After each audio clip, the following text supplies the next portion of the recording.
here in Tennessee at Annie and Connor Carroll's house. This is their first home and they've put so much hard work and love into it, and I can't wait to see inside. Hi, come on in.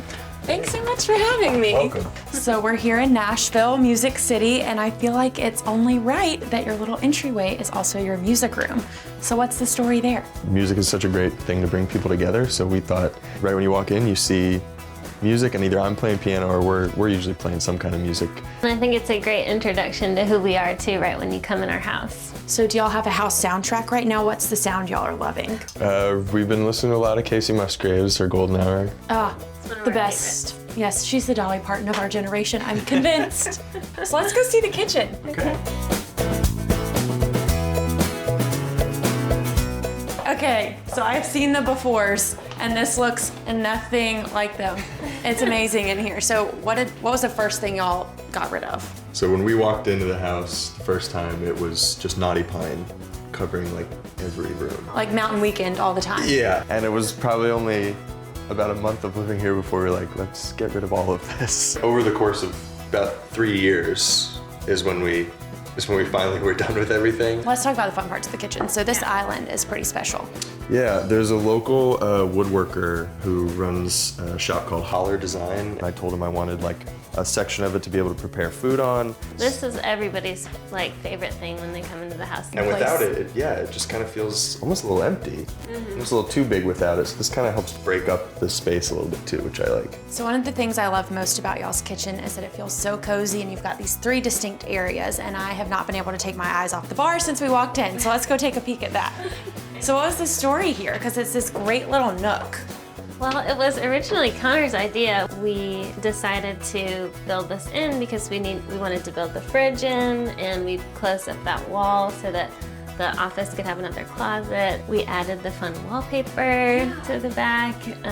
Well, it feels like a little jewel box because of that special decorative flair. So how did you land on this wallpaper? Because I know you're an interior designer, so you're looking at stuff all the time. This was actually a remnant. So sometimes when you're a designer, you have things left over, you know? That's a great lesson for people. Like, don't discount the little scraps that are left, because you can have your very own awesome jewel box bar. Exactly. I love it.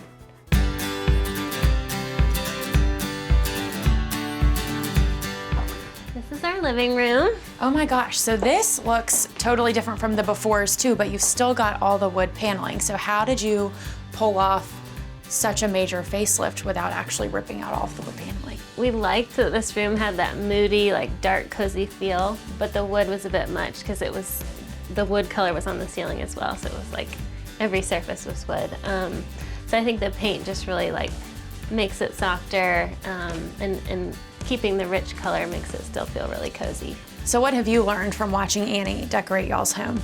Decorating is a lot more forgiving, I think, than maybe people realize. Learning that you can mess with things, and as long as you have the stuff you love in there, it'll turn out fine. Yeah, it doesn't need to be so stressful. It can just be fun. Yeah, exactly.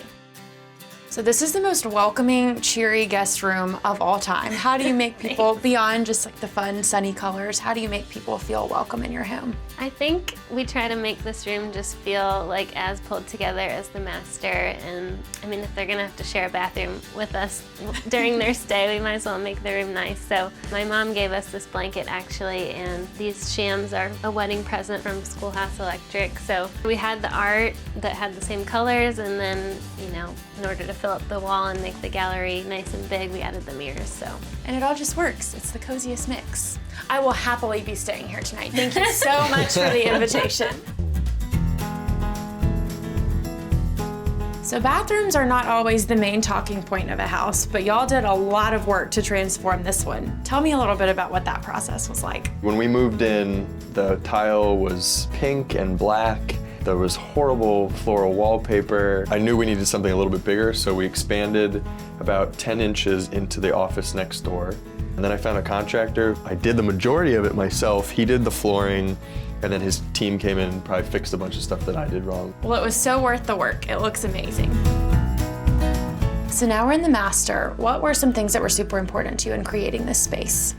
I think we wanted it to feel really cozy and serene, and we bought that headboard together, and of course love white bedding. It just adds a softness, and is nice in the master. And then we had another remnant piece that we used for these short slipcover ottomans and did the same fabric on the little lumbar pillow. I think another thing I really like is the nightstands. Your dad stripped them and we just left them natural. We just really liked the look of it. And then we had your iron guy put new legs on them to raise them up a little bit and make them a good height for the bed. And then our Roman shades I really like because I can sleep in on the weekends now.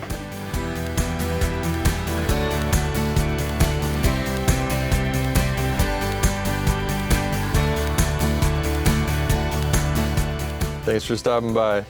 Hope you enjoyed our home.